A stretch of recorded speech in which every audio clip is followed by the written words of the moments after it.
Betapa hati kami bersyukur kepada Tuhan, sebab Engkau yang terus boleh menopang kehidupan kami, sehingga hidup kami tertanam dalam kerajaan-Mu. Itu sebabnya kami ada saat sore hari ini juga, karena mau hidup kami ini terus tertanam dalam kebenaran firman-Mu, supaya kami tetap teguh dan kuat, tidak tergoncangkan. Kami sudah memuji Tuhan, kami sudah meninggikan nama Tuhan. Dan saat ini kami mau mendengarkan firman-Mu. Tuhan, kiranya yang terus boleh mengurapi setiap kami dalam menerima kebesaran firman-Mu. Dan Engkau mengurapi hamba-Mu juga yang boleh menyampaikannya. Terima kasih Bapa. Kami siapkan hati kami dan kami buka untuk firman-Mu. Dalam nama Yesus kami bersyukur dan berdoa. Haleluya. Amin. Amin. Puji Tuhan. Silakan duduk Bapak Ibu Saudaraku. Salam sejahtera bagi kita semuanya. Salam. Ya, kita bersyukur kepada Tuhan karena sampai hari ini ya penyertaan Tuhan, pertolongan Tuhan dia terus dilimpahkan bagi kehidupan kita, sehingga kita boleh ya bersekutu, kita boleh beribadah, kita boleh menikmati yang anugerah Tuhan yang Tuhan limpahkan bagi kita. Ya, Bapak Gembala tidak bisa hadir bersama dengan kita karena persiapan besok akan berangkat dalam pelayanan ke Bagan Batu. Ya, sehingga pelayanan mimbar pada hari ini boleh dipercayakan kepada saya. Nah, Bapak Ibu Saudaraku yang dikasihi oleh Tuhan, ya, kalau kita terus merenungkan, ya, mereview perjalanan kehidupan kita.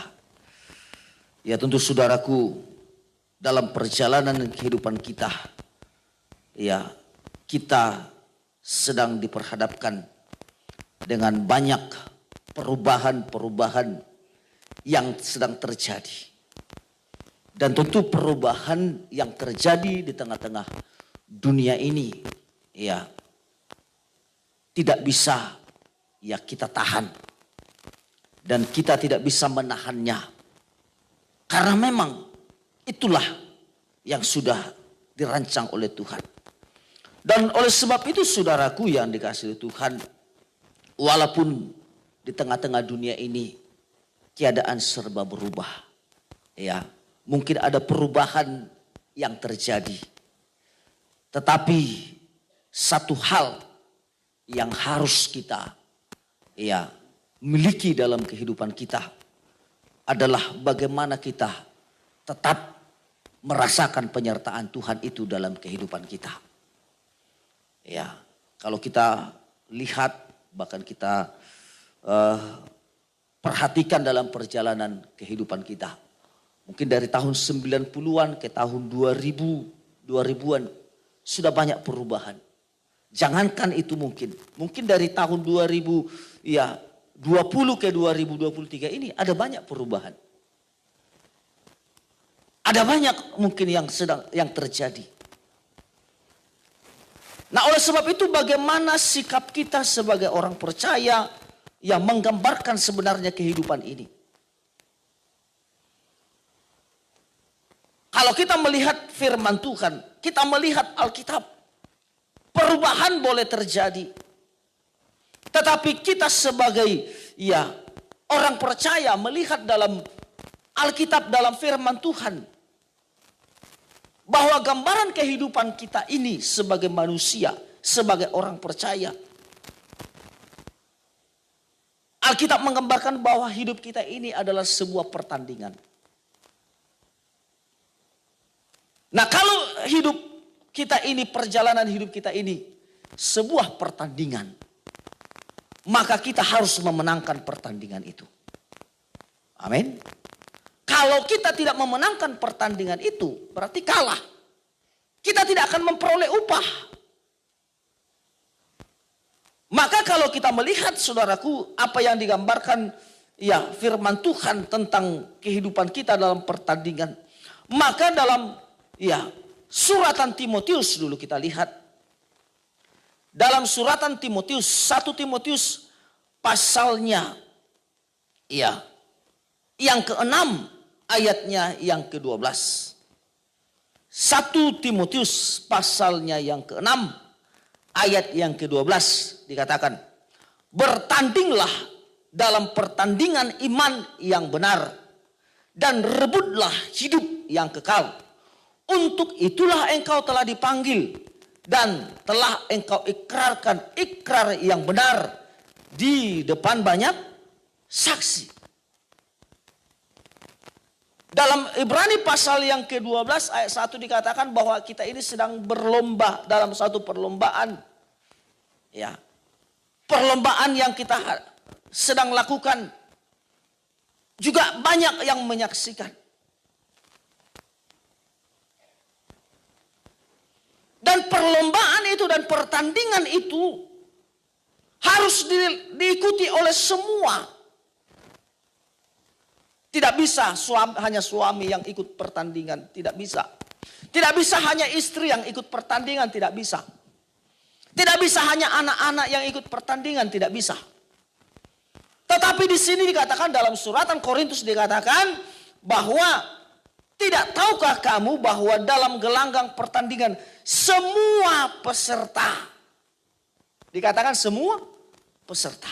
Jadi kita masing-masing harus menjadi peserta dalam pertandingan itu.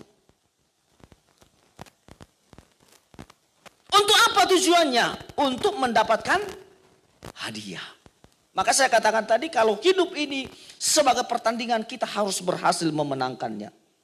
Karena kita mau dapat upah, dapat hadiah. Maka bertandinglah dengan pertandingan yang baik. Berlombalah dalam perlombaan yang baik.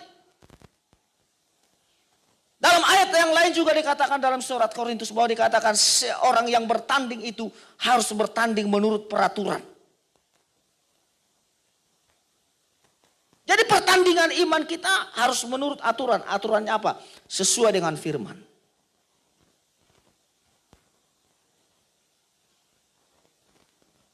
Dan mengakhiri pertandingan itu sekali lagi tadi dikatakan dalam ayatnya yang ke-12 dalam suratan 1 Timotius itu pertandingannya bertanding dalam pertandingan iman yang benar. Dalam 2 Timotius pasal 4 ayat yang ke-7 sampai 8 di sini dikatakan dalam pertandingan itu untuk kita mencapai garis akhir harus memelihara iman.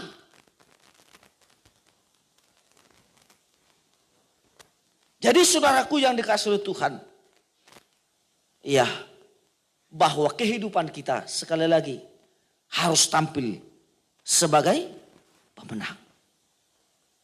Kalau tidak tampil sebagai pemenang, kita nggak dapat upah. Harus sampai kepada garis akhir.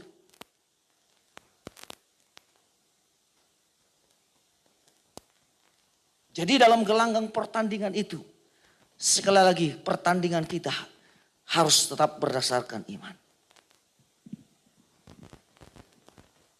Bertumbuh di dalam iman.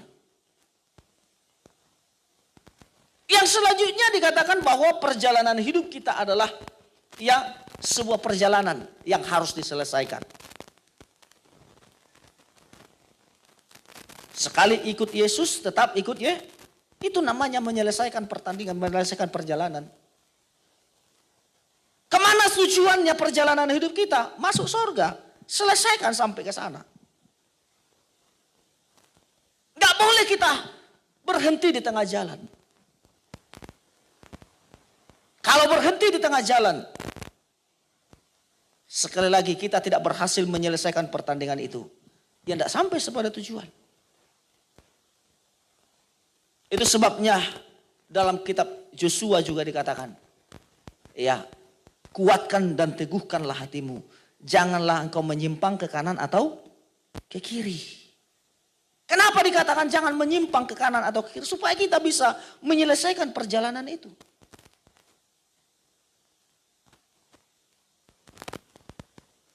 Perjalanan hidup kita harus sampai kepada tujuan. Lot gagal menyelesaikan perjalanan hidupnya. Tuhan sudah katakan bahwa Sodom dan Gomora akan ditunggang balikan. Tuhan perintahkan kepada Lot, bawa sanak saudaramu, Bawa semua keluargamu.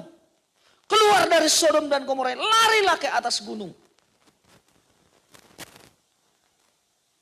Lalu kata Tuhan, jangan menoleh ke belakang. Tapi Lot beralasan, Tuhan, kalau kami naik ke atas gunung itu, nanti kami akan tersusul oleh malapetaka itu. Tuhan bilang, oke, ku ikuti maumu. Tapi kau harus selesaikan perjalanan ini. Lalu Lot memilih ke lembah Zoar. Tapi kita lihat, istrinya terhenti di tengah jalan. Kenapa? Tuhan sudah katakan jangan menoleh ke belakang. Lalu istrinya menoleh ke belakang. Lalu jadi tiang garam. Artinya terhenti. Jadi hidup kita pun kalau mau menyelesaikan perjalanan hidup kita. Jangan lihat masa lalu kita. Jangan lihat masa lalu kita. Jangan kembali kepada masa lalu kita. Supaya kita bisa menyelesaikan perjalanan hidup kita. Masih ingat firman Tuhan yang disampaikan oleh hamba Tuhan hari Jumat yang lalu kan? Berikan yang terbaik untuk tuh. Seperti Yusuf dari Arimatea kan? Dia berikan yang baru, dia berikan sesuatu yang terbaik. Hati kita. Kalau mau melanjutkan perjalanan hidup kita. Jangan lihat lagi yang di belakang. Apa itu yang di belakang? Paulus mengatakan apa semua yang di belakang itu sampah. Jadi katakanlah kepada diri kita. Masa lalu itu sampah. Sebab ada masa depan yang penuh dengan harapan. Kalau ini kita miliki dalam hidup kita, maka kita akan bisa menyelesaikan perjalanan hidup kita. Walaupun itu mungkin bagaikan naik gunung. Walaupun itu mungkin bagaikan mendaki puncak. Seperti Abraham mau mendaki puncak gunung Moria untuk membawa Ishak. Seperti Musa juga naik ke gunung Sinai untuk menerima firman. Diselesaikan semuanya. Jadi, saudaraku yang dikasihi oleh Tuhan, perjalanan hidup kita itu harus diselesaikan. Jangan berhenti di tengah jalan. Apa itu mungkin yang sedang menghambat perjalanan hidup kita? Jangan berhenti. Tetap. Biar tatapan mata kita terus tertuju kepada Tuhan. Jangan berhenti. Tetap selesaikan. Sampai kita menerima upah yang sudah Tuhan sediakan. Sebab kata Tuhan, aku ini mengetahui rancangan-rancangan yang ada padaku mengenai kamu, kata Tuhan dalam kitab Yeremia. Saya sangat suka dengan ayat ini. Sebab rancangan Tuhan atas hidup kita dikatakan rancangan hari depan yang penuh dengan harapan. Bukan rancangan kecelakaan. Saudara dan saya ada juga di tempat ini pada saat sore hari ini. Karena Tuhan sudah merencanakan rancangan yang penuh dengan harapan itu dalam hidup kita. Itu sebabnya mari kita bersama-sama kita selesaikan perjalanan hidup kita bersama dengan Tuhan. Yang selanjutnya dikatakan yang tidak boleh kita juga lupakan, perjalanan hidup kita ini, ya hidup kita ini juga adalah perjalanan yang dipenuhi dengan penderitaan. Nah, kalau perjalanan hidup kita penuh dengan penderitaan, maka kita harus mengatasi. Amin. Harus kita atasi. Jangan larut dalam masalah. Alkitab memang begitu mengatakan. Coba kita lihat dulu sebentar. Dalam kitab Ayub. Dalam kitab Ayub. Iya. Dalam kitab Ayub. Pasalnya yang ke-14. Ayat pertama. Ya, Ayub pasal 14 ayat yang pertama. Oke, kalau sudah ketemu, saya ajak dulu kita baca bersama-sama ayat ini. Ayub 14 ayat yang pertama kita baca 1, 2, 3 ya. Manusia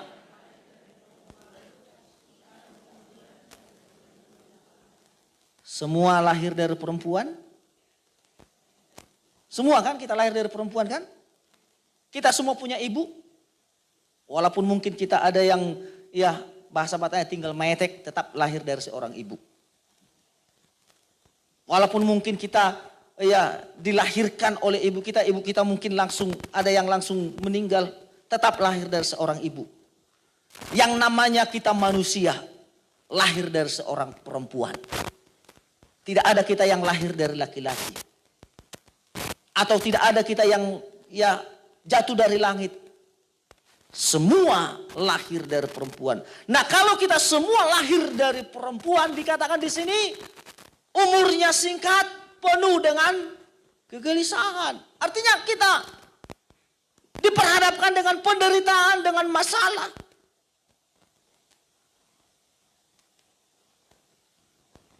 Kita harus pahami. Jadi kalau kita diperhadapkan dengan penderitaan, dengan masalah, di sini kita melihat, saudaraku, bahwa kita harus mengatasinya. Kita harus mengatasinya. Bahkan kalau kita lihat di sini dalam ya Mazmur 90 dikatakan masa hidup kami 70 tahun dan jika kami kuat 80 tahun dan kebanggaannya adalah kesukaran dan penderitaan. Itulah hidup kita. Maka kalau itu hidup kita, kita harus berhasil melewatinya, mengatasinya. Kalau kita berhasil mengatasinya, maka sekali lagi kita akan juga menjadi pemenang. Jadi kemenangan kita, perjalanan hidup kita ini yang mengalami banyak perubahan. Ada gambaran kehidupan kita yang digambarkan lewat firman Tuhan ini. Maka dalam kitab Roma pasal 8 ayat 31. Roma pasal yang ke-8 ayat 31. Dikatakan sebab itu, apakah yang akan kita katakan tentang semuanya itu? Semuanya artinya apa yang sudah saya katakan tadi, bahwa perjalanan hidup kita, gambaran perjalanan hidup kita. Jika Allah di pihak kita, siapa yang akan melawan kita? Artinya dalam perjalanan hidup kita, dalam pertandingan iman kita, dalam gelanggang pertandingan itu, dalam perjalanan hidup kita yang perlu diselesaikan, dalam penderitaan kehidupan kita, untuk mengatasi itu semuanya, Tuhan harus ada di pihak kita. Tuhan harus menyertai setiap langkah hidup kita. Maka kalau Tuhan menyertai kita, sekali lagi bukan berarti semua masalah itu ya tersingkirkan. Tidak.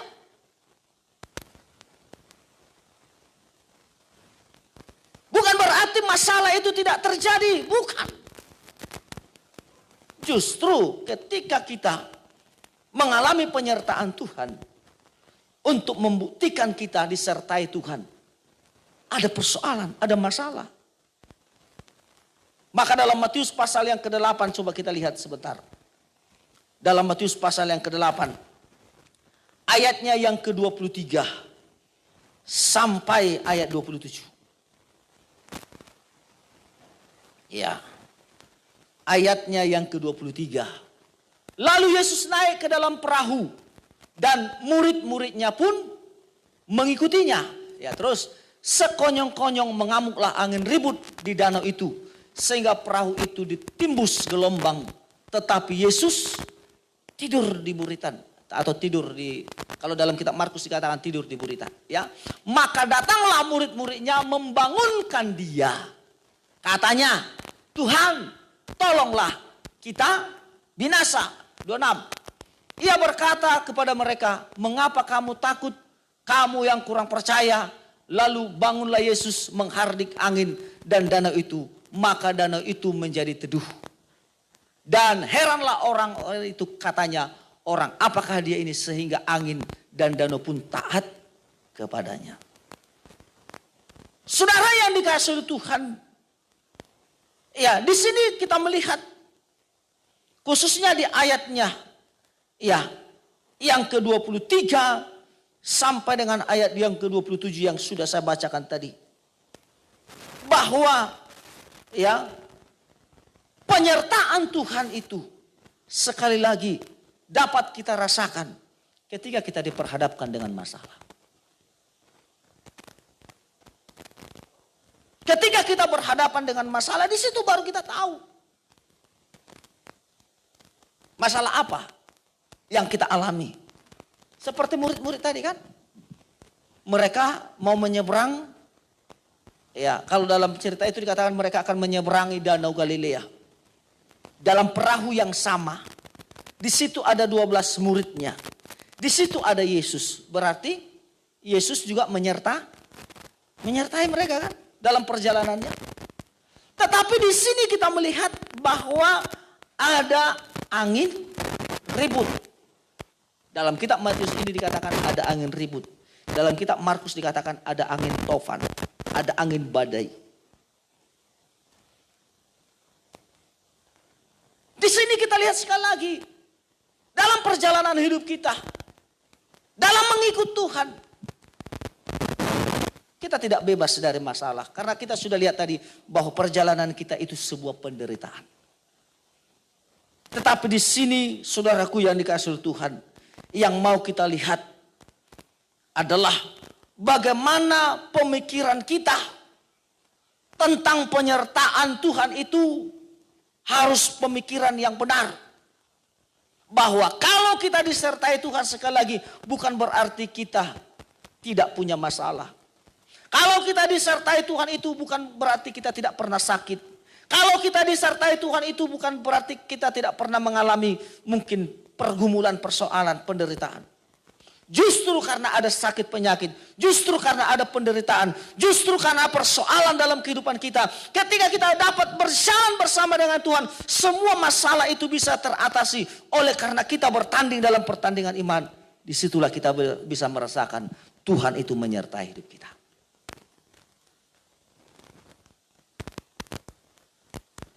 Bapak Gembala juga pernah menyampaikan beberapa mungkin tahun yang lalu. Kalau kita mau merasakan penghiburan, maka kita harus mengalami penderitaan. Harus mengalami duka cita. Baru namanya kita bisa merasakan penghiburan. Kalau kita mau mengalami kesembuhan, harus kita alami dulu sakit. Kalau kita mau mengalami pertolongan Tuhan, harus dulu kita mengalami masalah. Jadi saudaraku yang dikasihi Tuhan, Tuhan menyertai kita, Tuhan menolong kehidupan kita, Tuhan yang memimpin kehidupan kita. Sekali lagi ketika Dia sertai kita ada masalah, itulah membuktikan kita mengalami penyertaan Tuhan.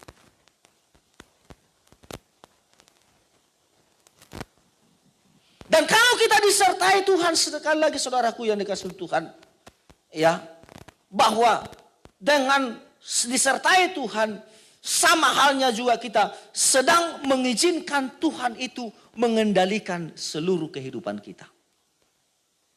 Jadi yang pertama, kalau kita disertai oleh Tuhan, bukan berarti kita bebas dari masalah. Pasti ada masalah. Tapi kalau kita juga merasakan disertai oleh Tuhan, berarti kita sedang mengizinkan Tuhan itu menggandeng hidup kita atau mengendalikan hidup kita. Menyerahkan seluruh kendali kehidupan kita harus sepenuhnya di tangan Tuhan. Tadi kan ketika murid-murid berkata, "Guru, kita binasa." Dia disertai. Mungkin kita merasakan seperti itu. Tapi dengan berkata, murid-muridnya berkata, "Guru, kita binasa." Artinya bahwa murid-murid sedang menyerahkan seluruh perjalanan hidupnya dikendalikan sepenuhnya oleh Tuhan. Mungkin dalam hidup kita, dalam perjalanan hidup kita, ketika mungkin masalah itu datang kepada kita, mungkin kita bagaikan tidak mampu mengatasinya, mungkin kita berkata, "Aku tidak mampu." Aku tidak bisa, aku tidak berdaya. Mungkin kalau dalam bahasa Bataknya mungkin kita bilang, mati mau. Mungkin seperti itu kan. Matilah saya. Tapi dengan kita berkata, Tuhan, ini hidupku. Maka Tuhan akan mengendalikan kehidupan kita.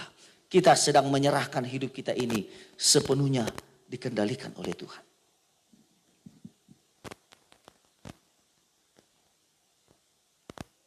Dan di sini kita melihat, ya, kalau kita juga merasakan penyertaan Tuhan itu. Sebenarnya ketika murid-muridnya berkata, Guru, kita binasa. Sebenarnya bahwa murid-murid itu sedang menyerahkan sepenuhnya hidupnya, beriman kepada Tuhan. Artinya bahwa hidupnya sedang menuntut tindakan iman. Bahwa Tuhan itu sebenarnya sedang menuntut mereka supaya memiliki tindakan iman. Apakah murid-muridnya berusaha dengan sekuat tenaganya untuk mengatasi semua persoalannya? Tetapi di sini penyertaan Tuhan itu kita sedang sebenarnya menjalankan hidup kita untuk bertindak dalam tindakan iman yang benar.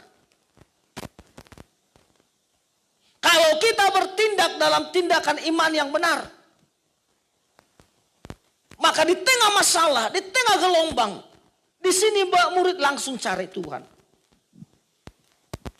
Bukan berarti sudah selesai dulu mereka mengatasi gelombang itu, baru mereka menggantungkan harapnya kepada Tuhan. Tidak.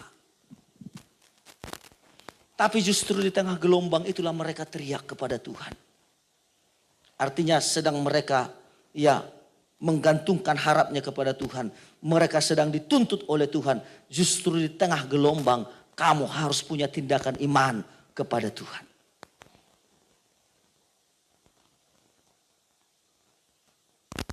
Saudara yang dikasihi oleh Tuhan, penyertaan Tuhan sekali lagi adalah membuktikan kita sedang memiliki tindakan iman. Nah, kalau kita lihat di sini saudaraku yang dikasihi Tuhan, bahwa kalau kita memiliki tindakan iman, kita mengalami penyertaan Tuhan.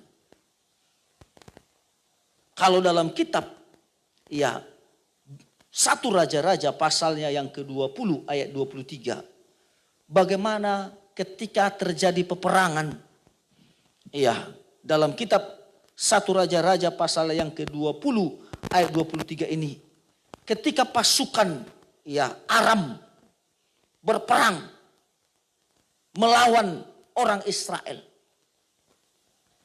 Dan di sini kita melihat terjadi sesuatu yang sangat luar biasa. Bagaimana orang Aram itu diliputi ketakutan. Diliputi ketakutan dengan berkata bahwa Allahnya orang Israel itu adalah Allah gunung batu. Artinya kalau Allah yang kita yakini itu adalah Allah yang kuat, Allah yang bagaikan gunung batu sebagai kota benteng. Maka ketika kita mengalami pertandingan dalam iman kita, perjalanan hidup kita, karena Dia adalah Allah kita sebagai gunung batu kita, maka akan ada kemenangan yang kita miliki. Maka dikatakan oleh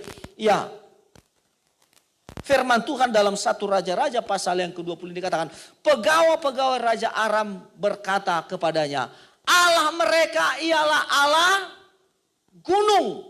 Itulah sebabnya mereka lebih kuat daripada kita. Tetapi apabila kita berperang melawan mereka di tanah rata, pastilah kita lebih kuat daripada mereka. Musuh saja mengakui. Artinya, kalau bangsa Israel menempatkan Tuhan itu sebagai gunung batu, sebagai gunung yang tinggi, berarti itu adalah tempat perlindungan. Dalam hidup kita, Sekali lagi saya katakan tadi bahwa perjalanan hidup kita bagian pertandingan atau bagian peperangan. Bagian perjalanan hidup kita ini perjalanan yang harus diselesaikan. Perjalanan hidup kita ini yang penuh dengan tantangan dan penderitaan. Maka kalau kita tidak meningkat dalam iman kita, meningkat dalam pengikutan kita, meningkat dalam rohani kita. Kalau kita meningkat dalam pengiringan kita kepada Tuhan, sebesar apapun itu masalah, maka Tuhan pasti akan bertindak untuk menolong kita. Tapi kita lihat di sini, kata orang Aram, karena Allah mereka adalah Allah di gunung. Tapi kalau mereka, kita berperang di, mana dikatakan tadi? Di tanah rata. Artinya kalau kita sebagai orang Kristen biasa-biasa aja. Imannya terus rata, enggak naik, enggak turun rata. Berarti kita adalah orang yang tidak punya pertumbuhan. Orang yang tidak punya aktivitas, biasa-biasa. Maka tentu akan musuh akan dengan gampang untuk mengalahkan. Itu sebabnya selalu dikatakan harus meningkat. Bertanding dalam pertandingan iman yang teguh. Biarlah iman kita itu iman yang bertumbuh. Maka Yesus mengatakan kalau seandainya ada imanmu sebesar biji sesawi. Maka kamu akan dapat berkata kepada gunung ini, beranjaklah. Maka gunung ini akan iman sebesar biji sesawi. Dalam kitab Markus dikatakan biji sesawi itu memang biji yang paling kecil. Ya kan? Tapi kalau dia sudah bertumbuh akan menjadi sebuah pohon. Pernah lihat biji sesawi? Atau biji apa yang mungkin pernah Bapak Ibu Saudara lihat yang paling kecil? Pernah lihat biji tembakau? Yang mungkin orang-orang dari Sumatera yang Siantar sana mungkin pernah lihat pohon tembakau. Saya kenal pohon tembakau ya karena opung saya pernah nanam tembakau untuk dijadikan apa? Rokok. Kalau bahasa Batak ini mengatakan sigaret bakal. Itu bijinya halus. Lalu ketika saya tanya, Tuhanmu opung, untuk apa itu opung? Saya bilang, biar ada saya isap.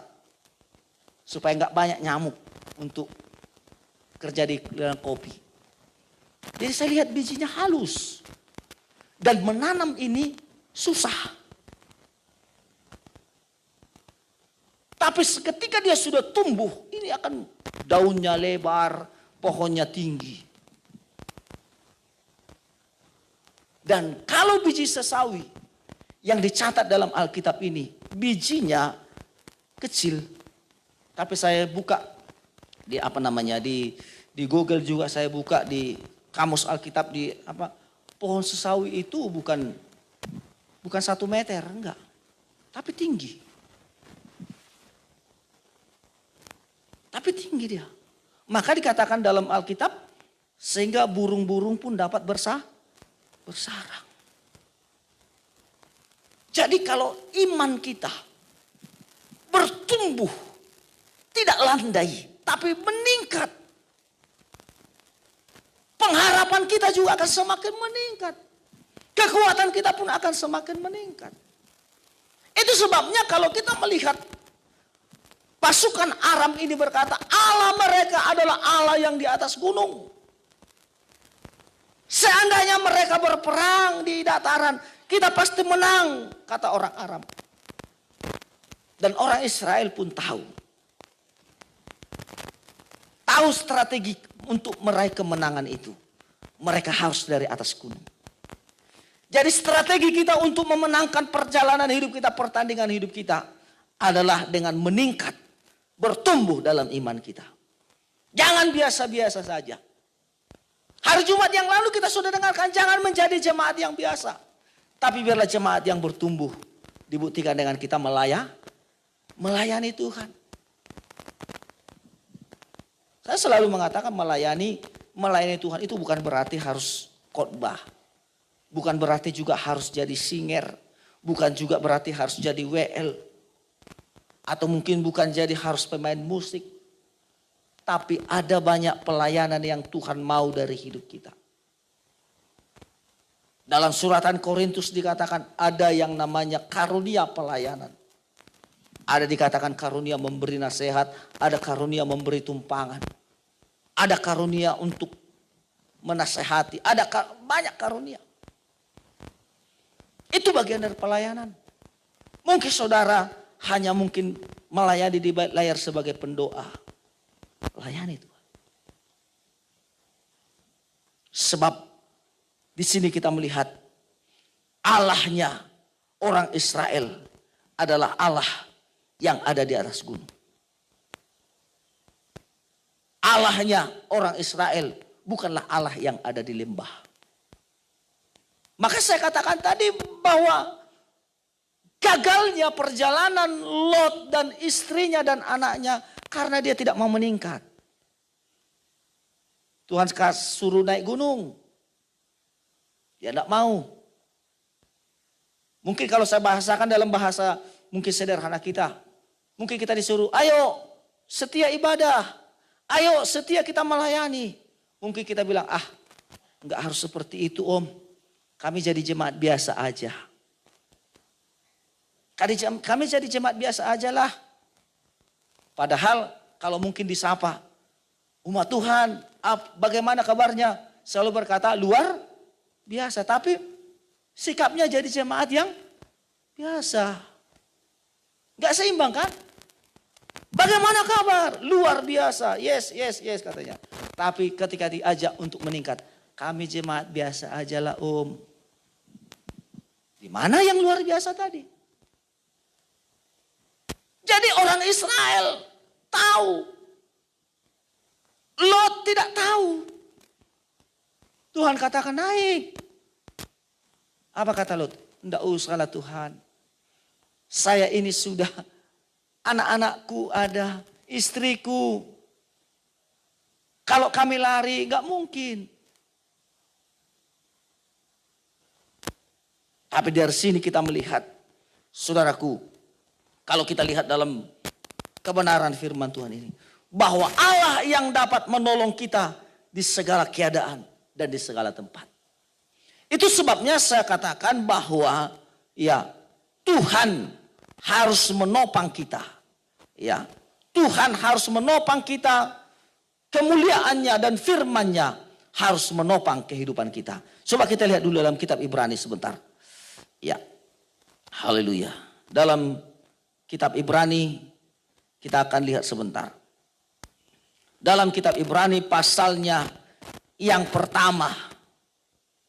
Ya, sampai dengan ayat yang pertama sampai dengan ayat yang keempat.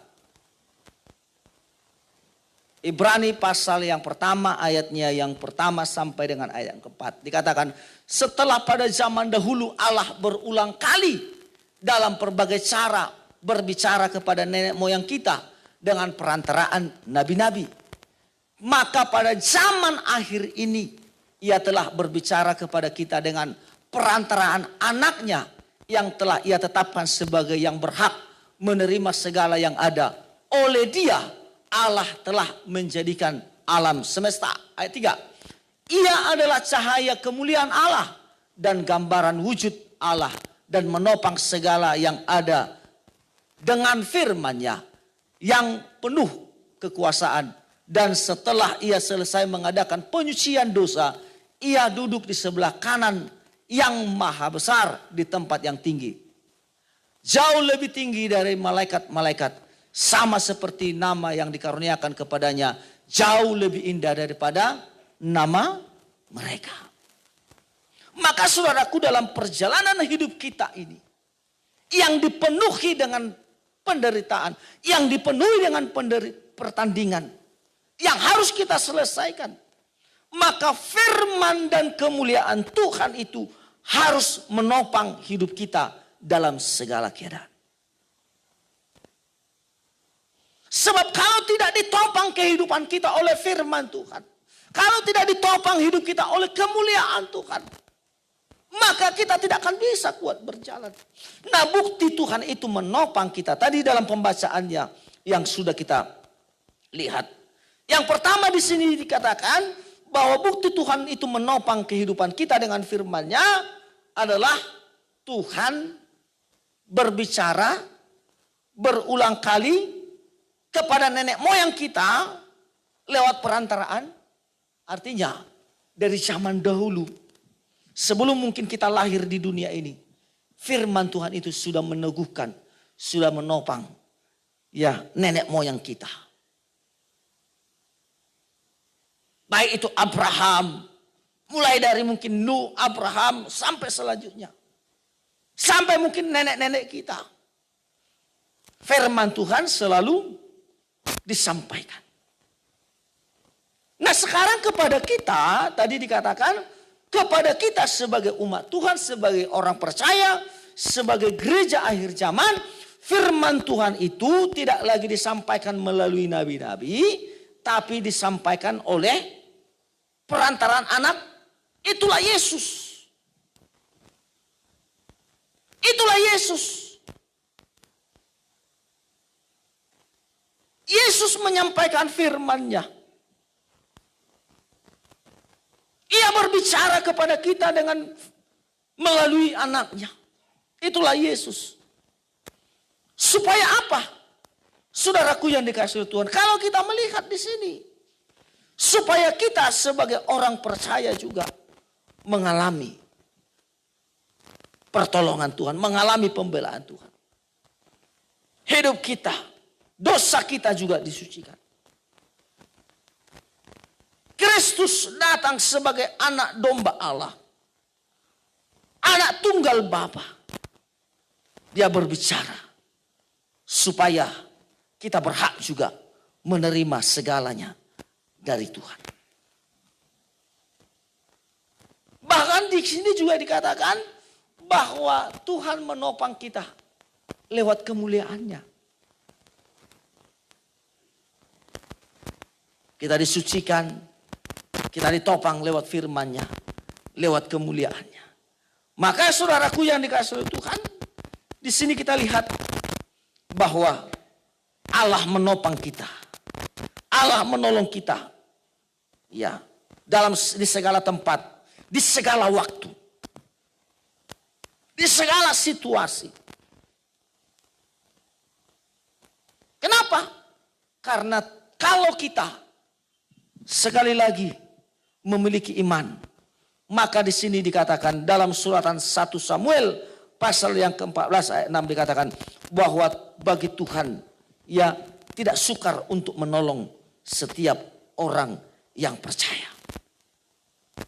Coba kita lihat 1 Samuel pasalnya yang ke-14 ayat 6. Dikatakan berkatalah Yonatan kepada pembawa senjatanya itu, mari kita menyeberang ke dekat pasukan pengawal.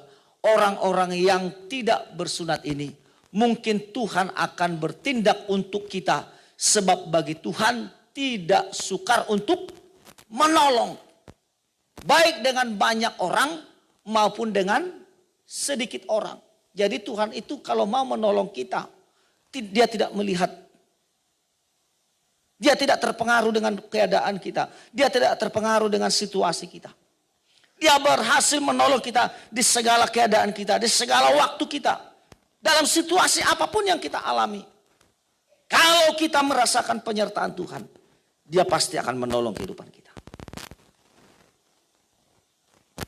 Nah kalau kita sudah disertai oleh Tuhan, sekali lagi, kalau kita sudah disertai Tuhan, Kitab Kejadian pasal 39 ayat 2. Apa dikatakan? Kitab Kejadian pasalnya yang ke-39 ayat yang kedua. Dalam Kitab Kejadian pasal 39 ayat yang kedua. Kita baca dulu bersama-sama ayat ini. Kita baca 1, 2, 3 ya. Tetapi Tuhan menyertai Yusuf sehingga ia menjadi seorang yang selalu berhasil dalam pekerjaannya. Maka tinggallah ia di rumah tuannya. Walaupun Yusuf di Mesir, dikatakan Tuhan selalu itulah kehidupan yang mengalami penyertaan Tuhan. Bayangkan di rumah orang Mesir, dia bisa berhasil. Di rumah orang yang tidak percaya kepada Tuhan, dia bisa berhasil. Mungkin kita, ya, seperti Yusuf ditempatkan di negeri kita ini, bagaikan di tengah-tengah keadaan Mesir. Tapi karena Tuhan menyertai kita, kita tetap percaya kepada Tuhan. Ingat, Tuhan pasti akan membuat apa yang kita kerjakan itu berhasil. Oh, Yusuf itu kalau kita baca sejarahnya kan, mulai dia dijual abang-abangnya karena abang-abangnya iri hati. Karena Yusuf itu selalu mendengarkan nasihat Yakub ayahnya dan takut akan Tuhan. Maka ketika abang-abangnya berbuat salah, melakukan tindakan kejahatan, dia selalu lapor kepada bapaknya. Sehingga bapaknya sayang kepada Yusuf. Lalu menimbulkan cemburu dari abang-abangnya. Lalu dia dijual.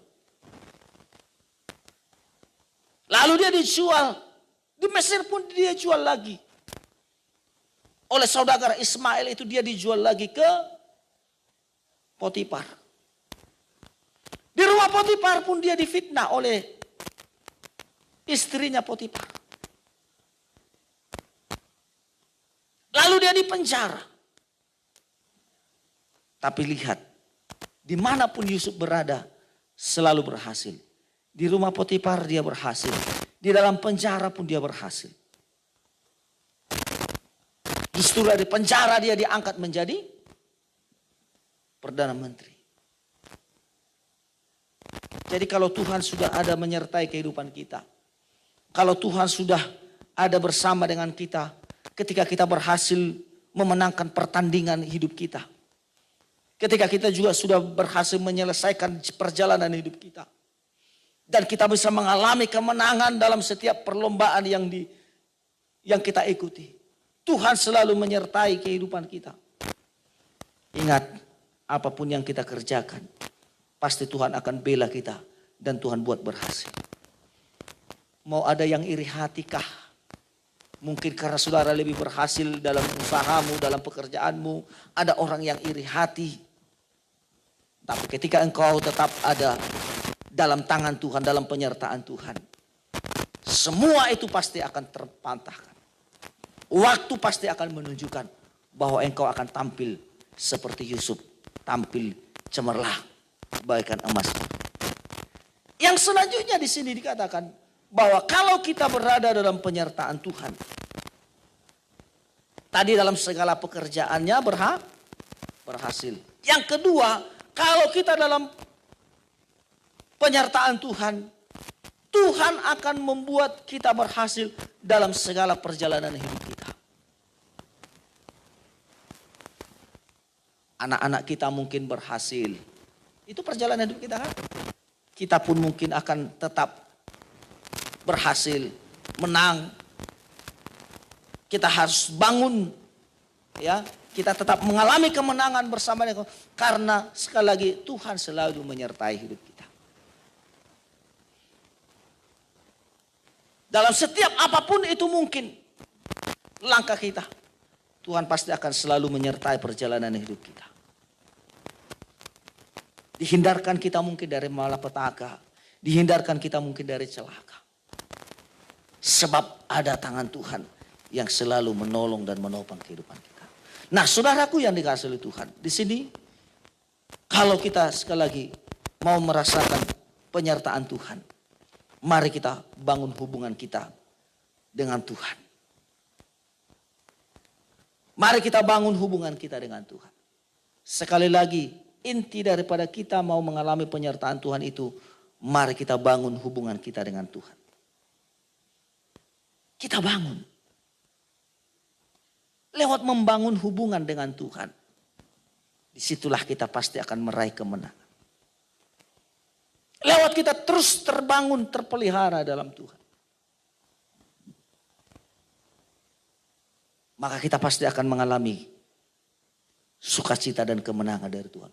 Nah, kalau kita sudah bangun hubungan kita dengan Tuhan, kita tidak akan pernah lagi musingkan, ya, tidak akan pernah lagi khawatir, pusing dengan keadaan kita. Kalau Tuhan sudah ada menyertai kita,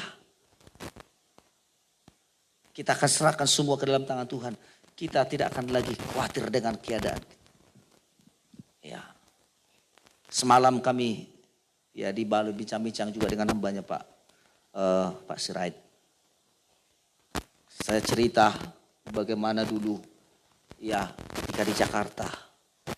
Dia bilang begini, biar tahu Pak Manik, ya, lebih kejamnya ibu kota daripada ibu tiri. Saya sudah alami. Saya bilang saya juga sudah alami, Amang. Bagaimana kejamnya ibu kota itu, saya bilang. Saya cerita, dia tanya, jadi bagaimana kamu sampai di Batam ini? Saya ceritakan, dulu saya tahun 2000 saya sudah sekolah kitab, Amang, di sekolah kitab ini. Tahun berapa? Tahun 2000, saya bilang. Oh, saya belum mengajar di situ. Mungkin kalau tahun 2004 mungkin jumpa kita. Lalu saya bilang, saya sempat kuliah di STT Jeffrey. Tahun berapa? Tahun 2001. Oh, saya di situ kuliah tahun 2006. Ngambil S2-nya katanya. Kalau mungkin tahun segitu kita jumpa, saya cerita. Lalu dia bilang begini, setelah perjalanan kehidupan ini, dikatakan, ikut Tuhanlah yang paling enak. Kalau kita ikut Tuhan, maka semua sakit hati kita, apapun itu mungkin yang pernah kita alami, itu bisa kita lupakan dengan yang dulu mungkin sepele orang melihat kita.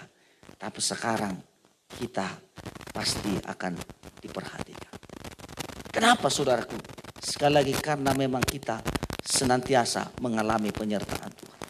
Nah, oleh sebab itu saudaraku yang dikasihi Tuhan, dalam kitab Ulangan, coba sedikit lagi.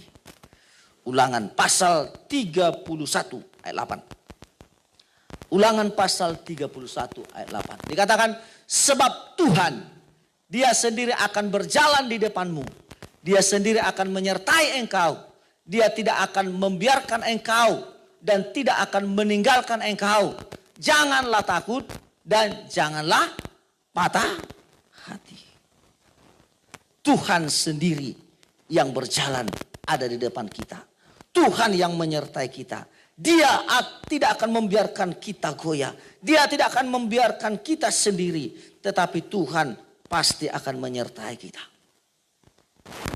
Jadi kalau kita merasakan penyertaan Tuhan, walaupun sekali lagi di tengah-tengah penderitaan yang kita alami, walaupun mungkin di tengah-tengah pertandingan iman yang kita alami, tak kalau Tuhan ada bersama-sama dengan kita. Sekali lagi, kalau Tuhan ada di pihak kita, tidak ada yang dapat melawan. Oleh sebab itu, Bapak Ibu Saudara, biarlah kita tetap senantiasa rasakan penyertaan Tuhan. Kita bangun hubungan kita dengan Tuhan. Kita bangun persekutuan kita dengan Tuhan. Kita bangun keintiman kita dengan Tuhan. Supaya kita tetap merasakan penyertaan Tuhan itu. Di tengah penyertaan Tuhan, pasti Tuhan akan buat yang terbaik untuk kehidupan kita. Oleh sebab itu, sore hari ini, saya batasi sampai di sini firman Tuhan. Kiranya Tuhan terus memberkati kehidupan kita. Supaya kita boleh mengalami kebaikan-kebaikan Tuhan dalam kehidupan kita. Biarlah Dia menopang hidup kita dengan firman-Nya. Menopang hidup kita dengan kemuliaan-Nya. Kita tutup Alkitab kita. Kita datang kepada Tuhan. Kita serahkan seluruh hidup kita. Mari kita bawa seluruh hidup kita ke dalam tangan Tuhan.